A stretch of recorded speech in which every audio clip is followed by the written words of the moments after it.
Hey guys, in this video I'm gonna show you how to find and copy Wi-Fi password on iPhone. So let's get started.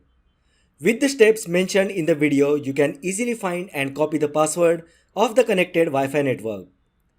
First open Settings app on your iPhone. Now tap on Wi-Fi option. Next, tap on eye icon next to the name of the Wi-Fi network with which your iPhone is connected. On the next screen, tap Password. You need to authenticate with Touch ID or Face ID to view the password. Here you can see the Wi-Fi password. Just tap on the Copy option to copy Wi-Fi password. If you wish to see all the Wi-Fi networks that your iPhone had connected in the past, then tap on Wi-Fi.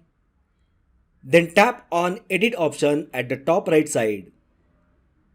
Just authenticate with Touch ID or Face ID and you will get the list of Wi-Fi networks.